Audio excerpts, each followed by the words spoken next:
గత నెల రోజులుగా సమగ్ర శిక్ష అభియాన్ ఉద్యోగులు నిరవధిక సమ్మె చేస్తున్నా ప్రభుత్వం పట్టించుకోకపోవడం దారుణమని ఉపాధ్యాయ ఎమ్మెల్సీ అభ్యర్థి జగ్గు మల్లారెడ్డి అన్నారు. ఎన్నికల్లో హామీ ఇచ్చి ప్రభుత్వంలోకి వచ్చాక మర్చిపోవడం అనేది ప్రజాస్వామ్యానికి గొడ్డలి పెట్టు లాంటిదని పేర్కొన్నారు. సిద్దిపేట కలెక్టరేట్ కార్యాలయం వద్ద సమ్మె చేస్తున్న సమగ్ర శిక్ష అభియాన్ ఉద్యోగులకు బడ్జెట్ ప్రైవేట్ పాఠశాలల యాజమాన్యం సంఘం నాయకులతో కలిసి మల్లారెడ్డి సంఘీభావం తెలిపారు. ఈ సందర్భంగా వారు మీడియాతో మాట్లాడారు. నేటి సీఎం రేవంత్ రెడ్డి నాడు ప్రతిపక్షంలో ఉన్నప్పుడు ఛాయ్ తాగినంత సమయంలో సమగ్ర శిక్ష ఉద్యోగులను రెగ్యులరైజ్ చేస్తామని హామీ ఇచ్చారని గుర్తు చేశారు. ఎన్నికల్లో హామీ ఇచ్చి ప్రభుత్వంలోకి వచ్చాక మర్చిపోవడం అనేది ప్రజాస్వామ్యానికి గొడ్డలి పెట్టు లాంటిదన్నారు. గత నెల రోజులుగా సమగ్ర శిక్ష ఉద్యోగులు రోడ్లపైకి వచ్చి సమ్మె చేస్తున్నా ప్రభుత్వం నిమ్మకు నీరెత్తినట్లు వ్యవహరించడంపై తమ సంఘం పక్షాన తీవ్రంగా ఖండిస్తున్నామన్నారు. త్వరలో జరిగే సమావేశంలో సీఎం రేవంత్ రెడ్డితో తాము ఈ సమస్యపై చర్చిస్తామని హామీ ఇచ్చారు. ఈ కార్యక్రమంలో ప్రైవేటు పాఠశాలల యాజమాన్యం సంఘం నాయకులు శ్రీకాంత్ గౌడ్, రవీందర్ రెడ్డి, సంపత్, రమేష్, వెంకటేష్, సికిందర్ పాల్గొన్నారు.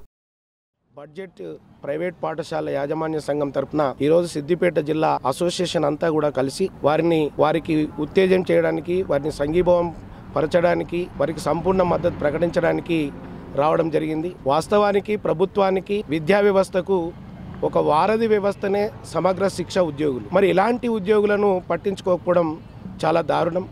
ప్రభుత్వం కూడా గత నెల రోజుల నుంచి ఎందుకు మొండి వైఖరి వహిస్తుందో కూడా అర్థం కావడం లేదు. ఇది వాళ్ళు చెప్పినటువంటి విషయమే. ప్రతిపక్షంలో ఉన్నప్పుడు గౌరవనీయులు ఇప్పుడు రాష్ట్ర ముఖ్యమంత్రి రేవంత్ రెడ్డి గారు, సీతక్క గారు, మంత్రివర్యులు వీరంతా కూడా ఒకప్పుడు వీరు తొలి దశలో వీరు ఈ విధంగా కార్యక్రమాలు చేసినప్పుడు వీరికి సంపూర్ణ మద్దతు ప్రకటించి మేము అధికారంలోకి వస్తే ఛాయదాయనంత సమయంలో పరిష్కరిస్తాం, ఒక 5 నిమిషాలలో ఇది ఎంత సమస్య మాకు ఒక లెక్క కాదు, ప్రభుత్వం రావాలి, మీ సమస్యలన్నీ తీరుస్తాం, మిమ్మల్ని రెగ్యులరైజ్ చేస్తాం, మీకు తాత్కాలిక అనేటువంటి పదమే లేకుండా చేస్తామని చెప్పి హామీ ఇచ్చాను. మరి హామీని ఈరోజు ప్రభుత్వం చేపట్టిన తర్వాత అధికారంలోకి వచ్చినాక మరవడం అనేటువంటిది అది నిజంగా ఇది ప్రజాస్వామ్యానికి ఒక గొడ్డలి పెట్టు లాంటిది. మేమందరం కూడా సిద్దిపేట సమగ్ర శిక్ష ఉద్యోగులము ఈ రోజుకి 20వ రోజు నిరవధిక సమ్మెలో ఉన్నామండి. గౌరవ ముఖ్యమంత్రి గారు ఇప్పటి వరకు కూడా ఎలాంటి హామీ కూడా మాకు ఇవ్వలేదండి. ఒకటే చెప్తున్నాము, రేవంత్ రెడ్డి గారు మేము మీరు ఇచ్చిన మాటపై నిలబడి ఉన్నాము, ఒకటే చెప్పారు, మిమ్మల్ని రెగ్యులరైజ్ చేయడం ఈజీ అన్నారు, కానీ ఇప్పుడు మాత్రము ప్రభుత్వం సంక్షోభంలో ఉందని చెప్తున్నారు. అలా కాకుండా మేము కూడా మిమ్మల్ని ఆలోచించే దిశలానే ఉన్నాము.